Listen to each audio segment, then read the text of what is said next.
మనకు తెలియని మన ప్రపంచ వింతలు, అబ్బురపరిచే విశేషాలు, అంతు తెలియని రహస్యాలు, మహామహులకే అర్థం కాని ఎన్నో ప్రశ్నలకు మేం చెప్పబోయే సమాధానాలు.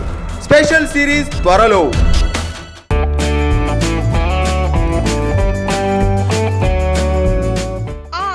అతనికి అచ్చం Bollywood cum Tollywood star heroine కాజల్లా అనిపించింది. ఇంకా అంతే, గుండెచారి గల్లంతైంది. ధైర్యం చేసి ఆమెకు ప్రపోజ్ చేశారు. యథామామూలే. మొదట్లో ఆమె తిరస్కరించారు. తర్వాత ఆయన గారి ప్రయత్నాలు ఫలించి సమ్మతి తెలపడంతో వారి వివాహం వైభవంగా జరిగింది. ఆయన మరెవరో కాదు, మహారాష్ట్ర ముఖ్యమంత్రి దేవేంద్ర ఫడ్నవీస్. ఇప్పుడు ఆయన సీఎం, కానీ ఆమెకు ప్రపోజ్ చేసే నాటికి ఎమ్మెల్యేగా ఉన్నారు. ఇటీవలే ఒక మీడియా సంస్థకు ఇచ్చిన ఇంటర్వ్యూలో ఆసక్తికరమైన తన ప్రేమ కథను ముచ్చటించారు.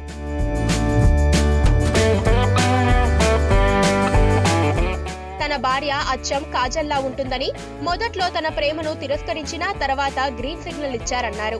ఫలితంగా తమ వివాహం జరిగిందని పేర్కొన్నారు. ఫడ్నవీస్ ఎమ్మెల్యేగా ఉన్నప్పుడు నాగ్పూర్ లో వారి వివాహం జరిగింది. నాగ్పూర్ కు చెందిన ప్రముఖ వైద్యులు డాక్టర్ చారు రనాడే, డాక్టర్ శరత్ రనాడేల కుమార్తె అమృత రనాడే దేవేంద్ర అమృతను వారింట్లోనే కలుసుకున్నారు. వారికి ప్రస్తుతం దేవిజా అనే కుమార్తె ఉంది. దేవేంద్రకు హీరోయిన్ కాజల్ అంటే అమితమైన అభిమానం. దీంతో ఆయన తొలిసారిగా అమృతను కలుసుకున్నప్పుడు, నువ్వు నాకు అచ్చం కాజల్లా కనిపిస్తున్నావు, నిన్ను పెళ్లి చేసుకోవాలనుకుంటున్నాను అని నేరుగా ప్రపోజ్ చేశారు. మొదట్లో ఆమె తిరస్కరించిన తర్వాత దేవేంద్రతో పెళ్లికి సమ్మతి తెలిపారు.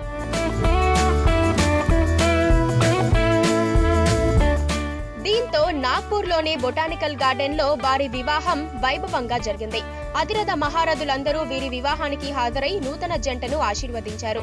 అమృత Fadnavis classical singer, Axis Bank లో ఉన్నతోద్యోగి. ఫడ్నవీస్ రాజకీయంగా ఎదిగేందుకు అమృత ఎంతో కృషి చేశారు. పక్కనే ఒక గంట సింబల్ కనిపిస్తుంది కదా, దాన్ని నొక్కారనుకోండి, మేం చేసే వీడియో అప్డేట్స్, నోటిఫికేషన్స్ అన్నిటితో మీ డివైస్ లో వాలిపోతాం.